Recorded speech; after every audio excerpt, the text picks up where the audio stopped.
जय जिजाऊ, जय शिवराय, जय श्रीराम भावांनो. हा व्हिडिओ आहे ना आपल्या जास्तीत जास्त बांधवांपर्यंत पोहोचवा.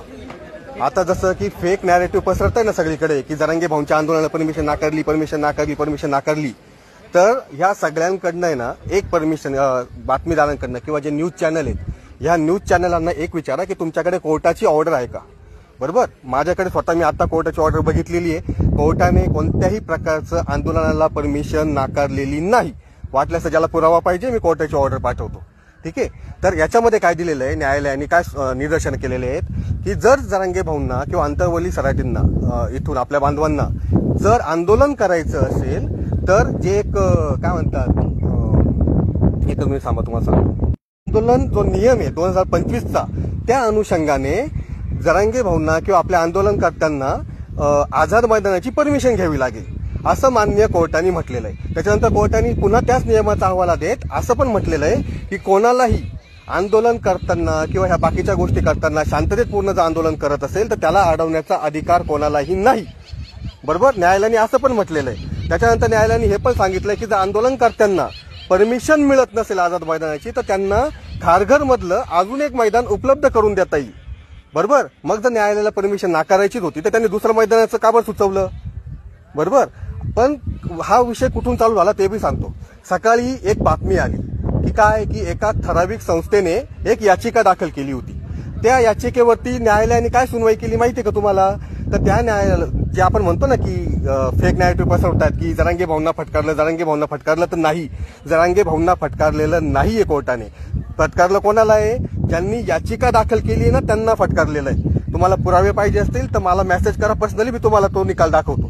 तर न्यायालयाचा निकाल असं सांगतोय की सकाळी जो निकाल होता, सकाळी 2 निकाल झाले बरं का, अजून पण सांगतो. सकाळी जेव्हा याचिकेवरती सुनवाई झाली तेव्हा याचिकाकर्त्यांना कोर्टाने काय सुनावलं की तुम्ही एकतर्फी बाजू बांधतायत, तुमच्या याच्यामध्ये कोणत्याही प्रकारचा पक्षकार नाहीये, म्हणजे कोण विरोधी कोणी काहीच नाहीये. त्याच्यामुळं अशा प्रकारची याचिका आम्ही चालू देत नाही, आम्ही ही याचिका फेटाळून लावू. जर तुम्ही जरांगे भाऊंना पक्षकार म्हणून आणत असाल तर याच्यावरती सुनवाई होईल. मग त्याच्यानंतर दुपारी पुन्हा त्या समोरच्या याचिकाकर्त्यांनी काय केलं की जरांगे भाऊ, त्याच्यानंतर वीरेन पाटील आणि अजून आपले काही बांधव यांना पक्षकार म्हणून याचिकेमध्ये दाखवलं. आणि त्याच्यावरती न्यायालयाने काय निर्णय दिला की जर कोणाला आंदोलन करायचं असेल तर ते आंदोलन थांबवता येणार नाही, पण जरांगे भाऊ किंवा अंतरवली सराटीतले जे आंदोलनकर्ते आहेत त्यांनी रितसर आझाद मैदानाची परमिशन घ्यावी व त्यानंतर शांततापूर्ण मोर्चे काढायला किंवा आंदोलन करायला काहीही प्रॉब्लेम नाही. जर तुम्हाला आझाद मैदानात बसता येत नसेल तर तुम्ही खारघरमध्ये बसा किंवा खारघरचं पण मैदान उपलब्ध करून देण्याची परमिशन देण्यात येईल असंही न्यायालय म्हटलेलं आहे. मग मला सांगा भावांनो, एवढं सगळं मीडियावरती ट्रेंड चालू झालाय, हा का चालू झाला, कारण आपले बांधव घरी बसून गोंधळून जावे आणि सारखे फोन करावे व ते गोंधळांमध्ये ते घरातून बाहेर पडू नये. परमिशनच नाहीये तर काय होईल. आता बघा ना, आता तो सदावर्ते कसा हसत आला, पण ऍक्च्युअली सदावर्तेला पण माहितीये की न्यायालयाने परमिशन नाकारलेली नाहीये, पण फक्त आणि फक्त त्याच्या चेहऱ्यामुळे टीआरपी वाढेल व जास्तीत जास्त लोकांपर्यंत ही माहिती पोहोचेल की फेक नॅरेटिव्ह पोहोचेल की परमिशन नाकारली म्हणून. न्यायालयाने असं कोणताही निर्णय दिलेला नाही भावांनो.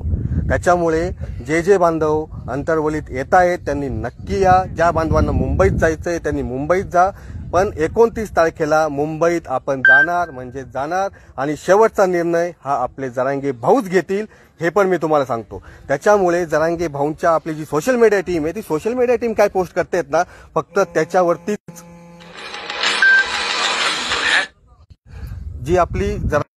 जी आपली सोशल मीडिया टीम आहे फक्त आणि फक्त त्याच्यावरतीच विश्वास ठेवा. फेक नॅरेटिव्हला बळी पडू नका, अफवांना बळी पडू नका आणि स्वतःची डोकी भडकवून घेऊ नका. कोणत्याही प्रकारचं सोशल मीडियावरती आक्रमकपणे बोलू नका. आपल्या आंदोलनाला गालबोट लावण्यासाठी किंवा काही गोष्टी करण्यासाठी आपली माथी भडकवली जातील. जरांगे भाऊंचं फक्त तुम्ही ऐका, काही दिवस शांत बसा, जे काय होतंय ते बघत राहा. बाकी मुंबईला जायचं हे फिक्स आहे आणि फिक्सच आहे.